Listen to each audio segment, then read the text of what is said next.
Hello and welcome to another episode of Medici Rex, a place where nothing will be sold to you, you won't need to learn anything, and maybe you'll slightly be entertained. But more than likely, this is just a stream of consciousness, a random melody of thoughts to keep you company wherever you are, wherever you're going, with whatever you need. Today's topic is rain. I don't know if you can hear it, but it is pouring outside so much. And I'm technically working from home, but this weather is just so cozy, makes me want to fall asleep. So instead of doing that, I decided to give myself a break and record this, a podcast about practically nothing. Rain. So when I think about rain, I think about showers, and I think about what an intellectual and blessed being. Who was that person that decided that a shower head would be above you and pour over your body just like the rain? It's pretty magnificent. I don't know if any of you have ever experienced it, but I'm Dominican and I've gone to the mainland many a times growing up during the summers, and there's a lot of areas there where there's no running water. So what do?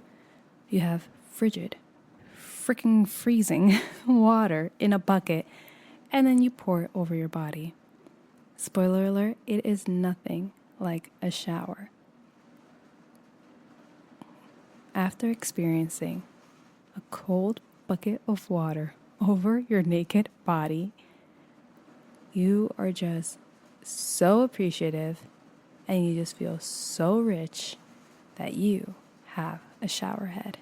Something that is able to just pour over you and make you feel so comfortable. I don't know, there's something very relaxing about being tapped in many places of your body at the same exact time.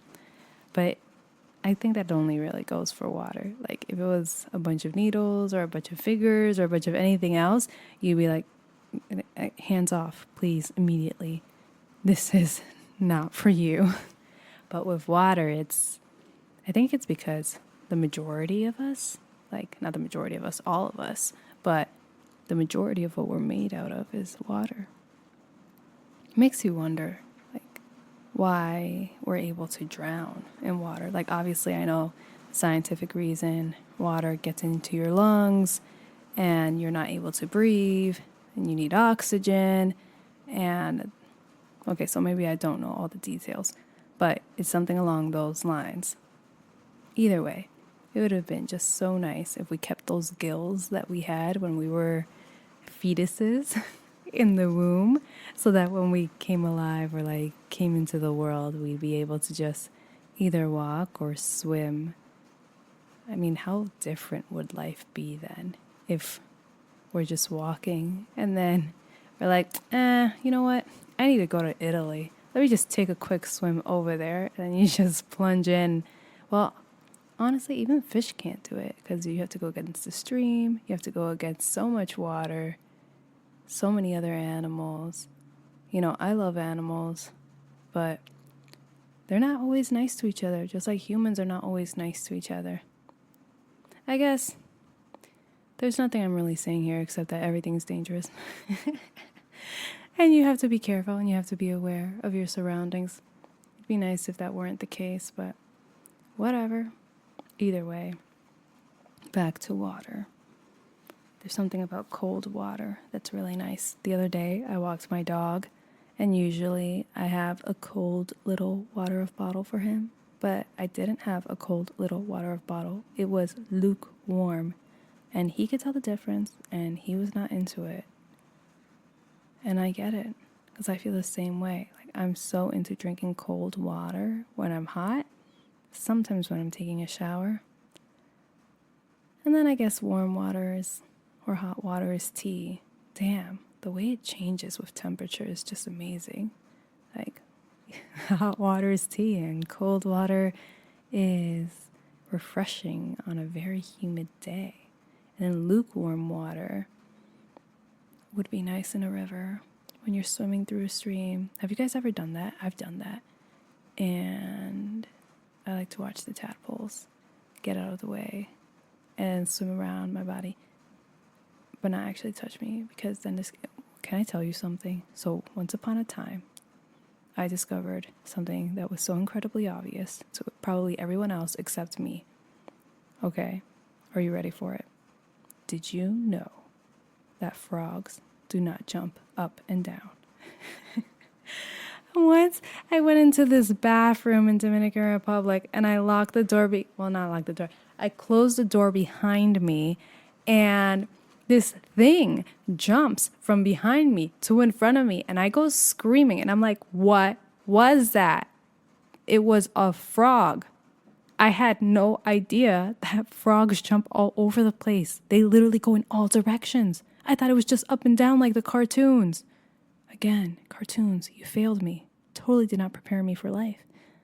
But it was amazing. It was so crazy. Why did I start talking about frogs? Oh, because I was about to take a bath with a bucket of water and the frog came out of nowhere. And it scared me. And that's why I'm scared of everything.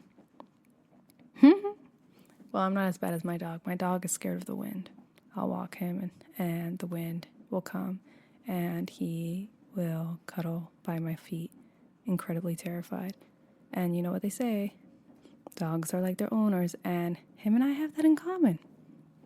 A lot of things scare us, but you know what? It's a scary world. Even water. I love water. I love water so much. But why do you drown people? Oh, gosh. If only we could all get along. Inanimate objects and human and creatures. If only we could all get together. But water's delicious. I'm thinking about it now as I think about the rain and think about how it's so nice when it pounds against your body after a hard day of work, when you're in the shower, the beautiful shower head. It's like really lovely life, isn't it? To drink a glass of water or drink a cup of tea and take a shower and swim but not drown.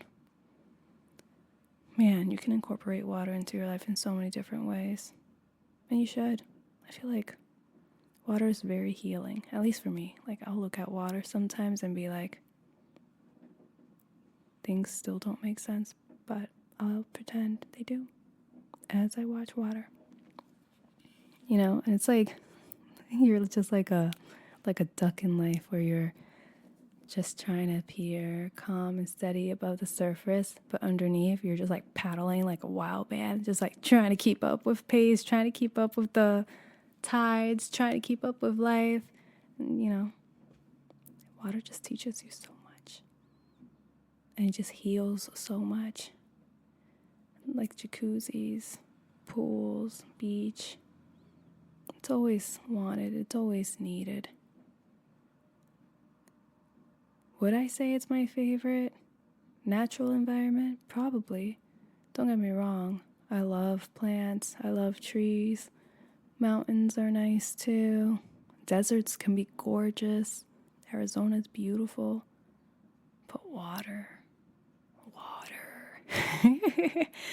By the way, I am a Piscean. You are listening to a Pisces. So if you're wondering why this girl is so fascinated with water, it's because I'm a fish. You know, once I wrote a song about it, but don't worry. I'm not going to make you have to hear that. But in the song, I basically say I'm a fish in the sea. And it's one of my favorite songs I've ever written. And maybe one day I'll be brave enough to share it with somebody outside of my immediate circle. I can't trust them. I'll tell them and they'll be like, oh my God, that was so good. I'm like, I don't trust you. You're just trying to support me. Anyway. So today's podcast was nothing more than just daydreaming about water, how beautiful it can be, but how dangerous it can be, but how it's all so needed and the different forms in which you can interact with it. And I mean, like, when's the last time you actually stopped to think about water? Think about H2O. Think about all the ways you love it and hate it. And how it makes up so much of not just your insides, but your outsides. How it all just comes together in some miraculous connection on this place called Earth. Anyway, if you actually listened to this whole podcast, thank you so much. I hope you enjoy the rest of your day, and I hope that you never underestimate the power of water. Have a lovely, lovely day. Bye.